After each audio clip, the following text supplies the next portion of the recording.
चिकूटून TV. एक हिरवेगार जंगल फुलाफळांनी भरून गेले होते। अनेक फुलपाखरे मकरंद गोळा करत होती। पक्षी झाडावर बसून किलबिल करत होती। चहूबाजूंनी आनंद दरवळत होता। मातीचा सुगंध पसरत होता।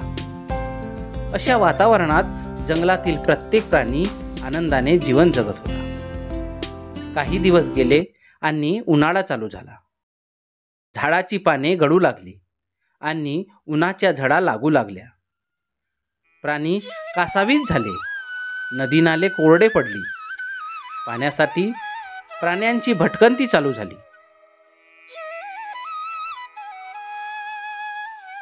अनेक पक्षी पाण्याविना मरून पडली।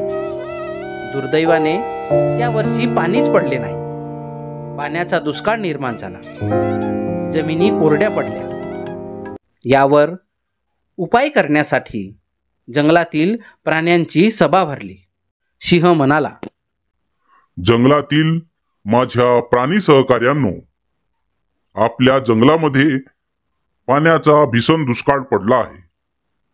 पाण्याची समस्या गंभीर होत चालली आहे।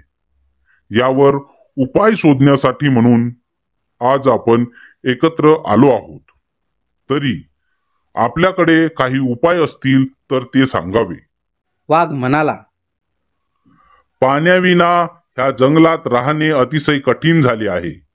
त्यामुळे प्रत्येक प्राण्याने आपल्या सोयीनुसार हे जंगल सोडून दुसरीकडे जावे। कोल्हा म्हणाला, मी सहमत आहे वाघोबा दादाच्या बोलण्याशी। आता हे जंगल राहण्यासारखे राहिले नाही। सगळीकडे पाण्याचा दुष्काळ निर्माण झालेला आहे। त्यावर अस्वल म्हणाले, या जंगलामध्ये आता खायला पण काही मिळत नाही आणि आता कुठपर्यंत पाण्याची वाट पाहायची। म्हणून आपण हे जंगल सोडून जाऊया। त्यावर सिंह म्हणाला, प्राणी मित्रांनो, जंगल सोडून जाणे हा काही या समस्येवर उपाय असू शकत नाही। आपण सर्वांनी काहीतरी वेगळे करण्याची गरज आहे, जेणेकरून पाऊस येईल व परत आपल्याला ते आनंदाचे दिवस उपभोगता येतील। सर्वांचे बोलणे ऐकून ससा म्हणाला, महाराज, माझ्याकडे एक उपाय आहे। मी सांगू का? सिंह म्हणाला, बोल ससोबा, सांग काय आहे उपाय? ससा म्हणाला, आपण सर्व प्राण्यांनी आपल्या जंगलाची खूप नासधूस केली आहे।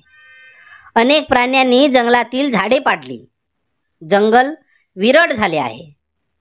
त्यामुळेच पाऊस पडेनासे झाले आहे। म्हणून प्रथम आपण झाडे लावली पाहिजे व त्यानंतर पावसाची प्रार्थना करूया। जर आपल्या प्रार्थनेत श्रद्धा असेल तर पाऊस नक्कीच येईल। सस्याचे बोलणे ऐकून वाघ म्हणाला, ए सस्या, काही पण सांगू नकोस। असे केल्याने काहीच होणार नाही आहे। आपण सर्व जंगल सोडून दुसऱ्या जंगलात राहायला जाऊया। त्यावर गरुड म्हणाला, वाघोबा दादा, दुसऱ्या जंगलात जाणे हे योग्य होणार नाही। कारण दुसऱ्या जंगलात पण पाण्याचा दुष्काळ पडला तर मग कुठे जायचे? त्यापेक्षा सस्याने सांगितलेले उपाय आपण करूया। त्याने जर पाऊस येईल तर? सिंह म्हणाला, ठरले तर मग आपण उद्यापासून प्रत्येक प्राणी आणि पक्ष्यांनी मोकळ्या जागेत झाड लावायचे व त्यानंतर 3 दिवसांनी आपण आपल्या जंगलातील मध्यभागी प्रार्थनेसाठी एकत्र येऊया। वाघ, कोल्हा, अस्वल यांना ही योजना आवडली नाही। परंतु सिंहापुढे बोलण्याची कुणाची हिंमत झाली नाही आणि म्हणून नाईलाजाने त्यांना या योजनेची अंमलबजावणी करावी लागणार होती। दुसऱ्या दिवशी जंगलातील सर्व प्राणी पक्ष्यांनी आपापल्या पद्धतीने झाडे लावायला सुरुवात केली। पाऊस पडावा म्हणून 3 दिवसांनी प्रार्थनेसाठी सर्व प्राणी एकत्र जमा झाली। वाघ, कोल्हा, अस्वलही नाखुशीने आणि सस्याची मजाक उडवायला प्रार्थनेच्या ठिकाणी हजर झाले। सर्व प्राणी जमा झाली, परंतु जो पावसासाठी प्रार्थना करणार होता तो ससाच कुठे दिसत नव्हता। सर्व प्राणी चिंताग्रस्त झाले। तेवढ्यात ससा छत्री घेऊन प्रार्थनेच्या ठिकाणी हजर झाला. सश्याला पाहून वाघ, कोल्हा हसायला लागले. वाघ म्हणाला, ससोबा, हे काय नवीन खूड घेऊन आलात? इतक्या उन्हामध्ये कुणी छत्री घेऊन येतो का? त्यावर कोल्हा म्हणाला, ससोबा जरा जास्त हुशारी करत आहे, कारण त्याची योजना जो अंमलात येत आहे. कोल्ह्याचे बोलणे ऐकून ससा म्हणाला, कोल्होबा, माझी छत्री आणणे तुम्हाला मजाक वाटत असेल, परंतु हा माझा आत्मविश्वास आहे. जर आपण एखादे काम पूर्ण श्रद्धा आणि समर्पणाने करतो, ते काम नक्कीच पूर्ण होते. आपण पाऊस पडावा म्हणून प्रार्थना करणार आहोत, तर ती प्रार्थना पूर्ण श्रद्धेने करायला हवी. म्हणून मी छत्री घेऊन आलो आहे. मला खात्री आहे पाऊस नक्कीच येईल.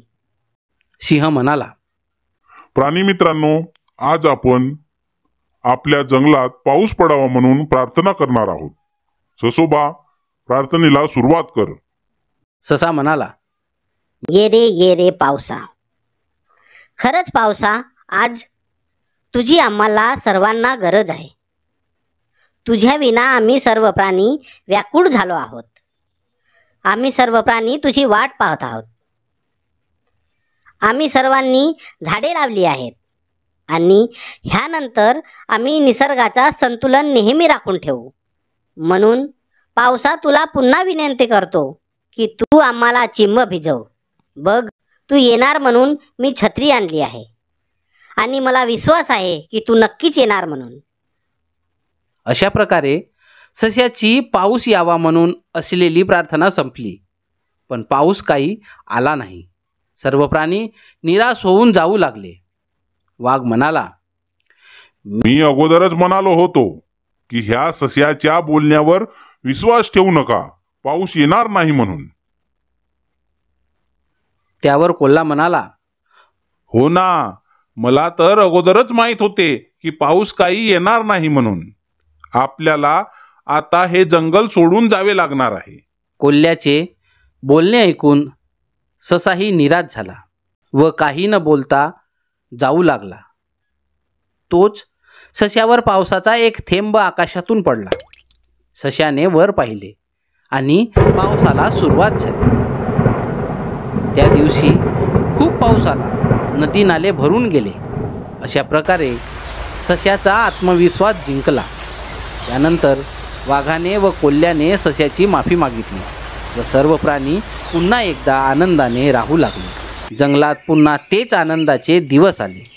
फुलपाखरे खेळू लागली व पक्ष्यांचा चिवचिवाट पुन्हा सुरू झाला आणि जंगल पुन्हा एकदा फुलांनी बहरून गेले. मंडळी, आवडली ना गोष्ट? अशाच नवनवीन गोष्टीसाठी आमच्या चॅनलला सबस्क्राईब करून आम्हाला सहकार्य करा व आमचा उत्साह वाढवा. धन्यवाद.